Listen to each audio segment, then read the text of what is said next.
Hello from the far west of Cornwall. I have come on here today to talk to you about the perimenopause.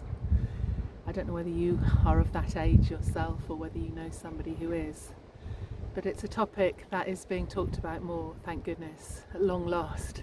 It's taken decades or centuries for women to be able to speak about this transition.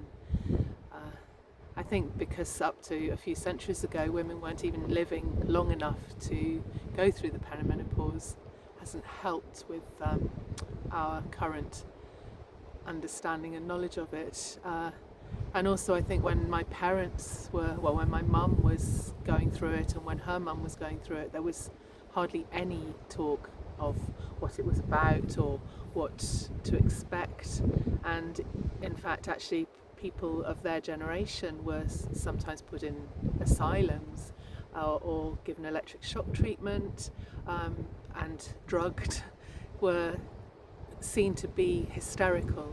It was something that was really not understood at all, and women weren't given the support to tune into themselves and decide what it was that they needed.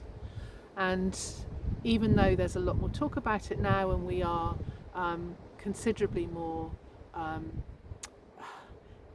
prepared for it, there actually still is a huge amount of unpacking to do for us in order for us to be able to transition through this time as gently and with as much holding as we possibly can.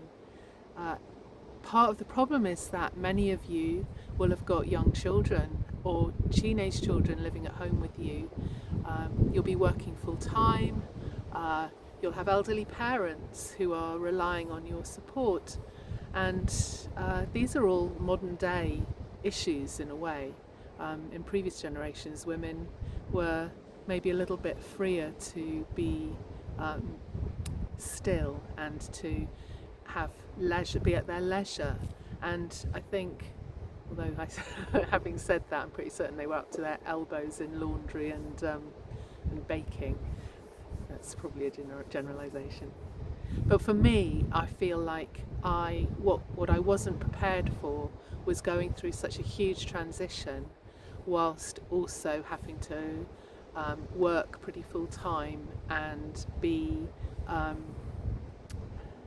out in the world, to have a public face. It's very hard to give yourself space to be as vulnerable as you sometimes feel when you have to be at work at a certain time and in a certain place, and you have to be there for a certain number of people a certain number of days a week. And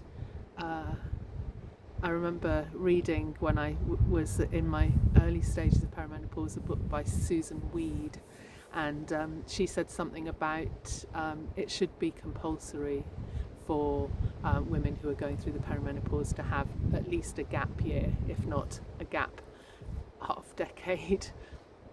And I really agree. If you can do that, do that. But if you can't, then please do follow me on here, because I am going to be putting up some offers over the coming year.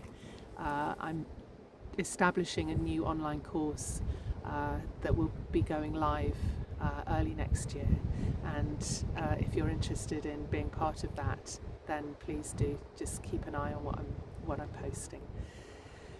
Yeah, and I'll be putting out little videos every now and again just to tell you a bit more, just to try and raise the awareness of what I'm doing, but also of what you're going through or what your friends are going through, and yeah, starting a conversation. And hopefully I will be having actual conversations with actual people as well on here that you can watch and hopefully be inspired by. So keep an eye out for me, and I look forward to seeing you again.